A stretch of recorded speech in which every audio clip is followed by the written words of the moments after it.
चौथा अध्याय। नारद जी बोले, ऐसा कहकर भगवान विष्णु ने मछली का रूप धारण किया। विंध्याचल पर्वत पर तप कर रहे महर्षि कश्यप की अंजलि में जा छिपे। महर्षि कश्यप ने दया करके उसे अपने कमंडल में रख लिया। जब उसने बड़ा रूप धारण किया, उन्होंने उसे कुएं में डाल दिया। जब कुएं में ना समा सकी, तालाब में फेंक दिया।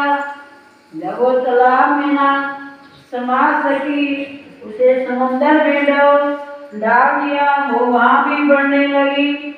फिर उस मत्स्य रूपी नारायण ने उस शंखर को मार डाला। बोलो विष्णु।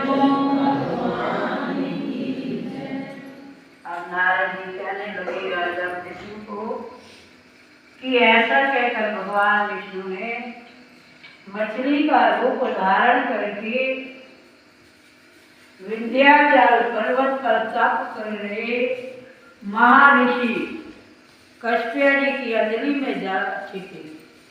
महर्षि कश्यप ने दया करके उसे कमंडल में रख दिया।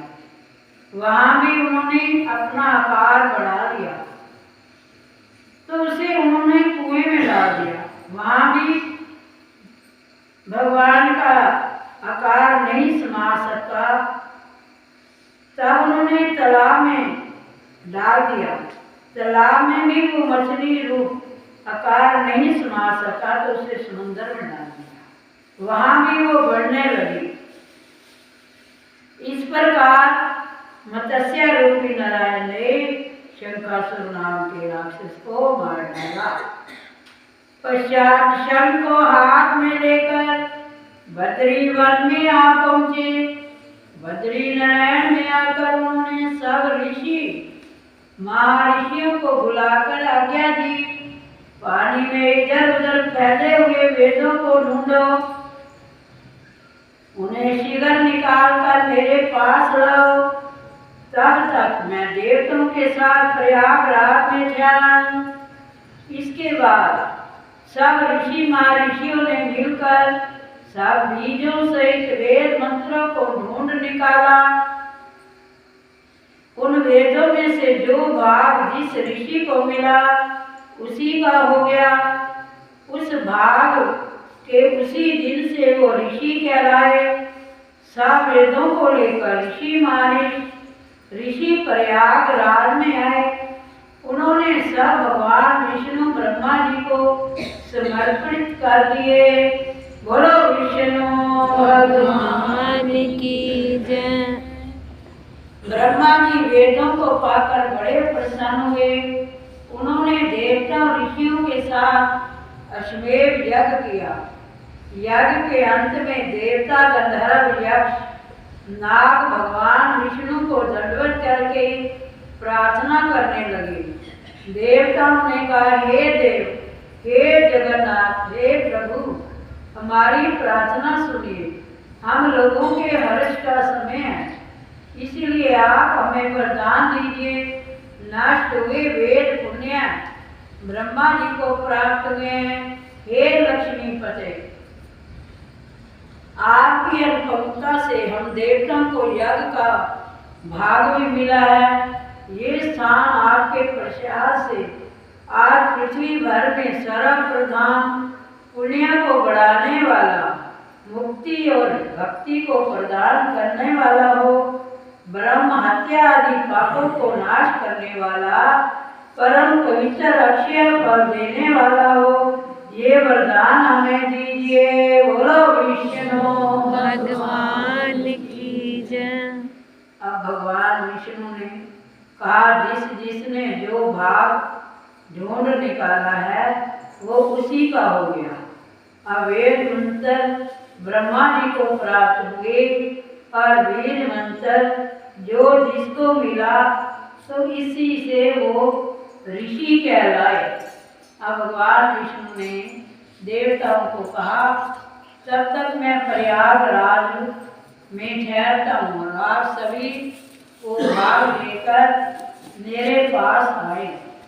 तो अब वो सभी ने अपना अपना भाग प्राप्त करके भगवान से प्रार्थना करने लगे, हे जगन्नाथ, आज हमारे हर्ष का समय है, आप हमें वरदान दो कि हे लक्ष्मीपते कि देवताओं के यज्ञ को उन्होंने यज्ञ किया तो यज्ञ का भाग भी मिला है। आज से ये पृथ्वी भर में सर्वप्रथम प्रयागराज पुण्य ये स्थान पुण्य को बढ़ाने वाला हो, मुक्ति और भक्ति को देने वाला हो, ब्रह्म हत्या आदि पापों को नाश करने वाला हो, ये परम पवित्र अक्षय फल देने वाला हो, और ये वरदान हमें दो। भगवान विष्णु ने कहा, जो कुछ आप लोगों ने कहा वही मेरा ध्येय है। जैसा आप लोगों ने कहा, अब ये स्थान आज से ब्रह्म क्षेत्र के नाम से पुकारा जाएगा। इस स्थान पर गंगा जी, सूर्य की पुत्री यमुना जी का संगम होगा। मैं श्री ब्रह्मा जी से यहाँ पर निवास करूँगा। यहाँ पर किया हुआ जप तप दान महान फलदायक होगा। पहले जन्म में किए हुए पाप ब्रह्म हत्या आदि तीर्थ राज में स्नान करने से नष्ट हो जाएंगे। बोलो विष्णु भगवान की जय।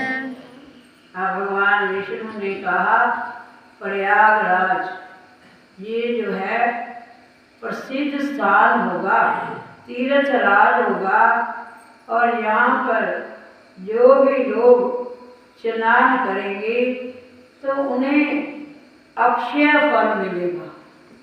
और यहाँ पर राजा भगीरथ अपनी पुत्री यमुना, अपनी पुत्री जो है गंगा, यहाँ पर गंगा यमुना का स्नान, सरस्वती तीनों बहती हैं प्रयागराज में, सबको पता है कि। और सरस्वती जो है वो जो है अदृश्य होती है, रूप में वो नजर नहीं आती, और गंगा यमुना वहाँ पर नजर आती हैं। तो इस प्रकार ये स्थान जो है जप तप करने से, दान करने से जितना फल मिलता है उतना प्रयागराज में स्नान करने से फल मिलता है। ब्रह्म हत्या आदि भी जो प्राणी पर वहाँ पर जाकर स्नान करते हैं, श्राद्ध करते हैं, तो वो भी जो है मेरे स्वरूप को प्राप्त होंगे। वो तीनों प्रकार की मुक्ति को प्राप्त करेंगे।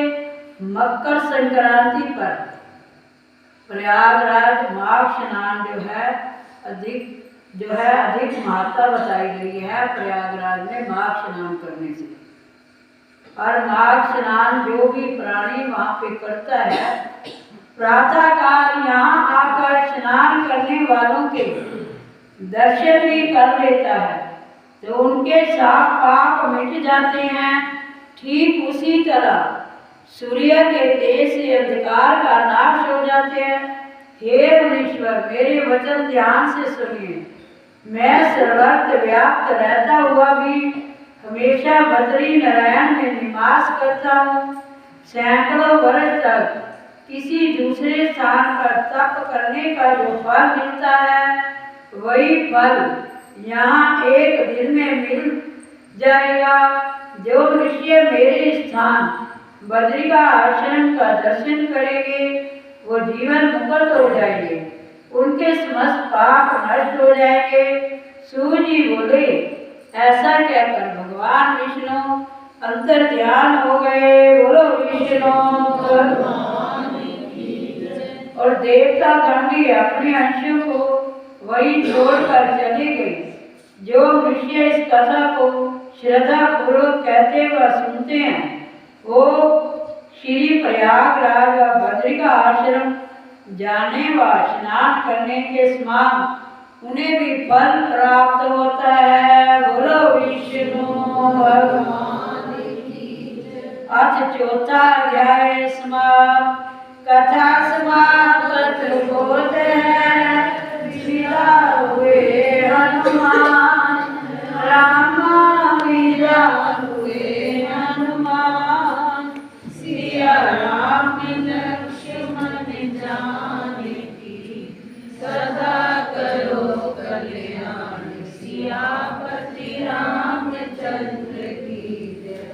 वाले वाले के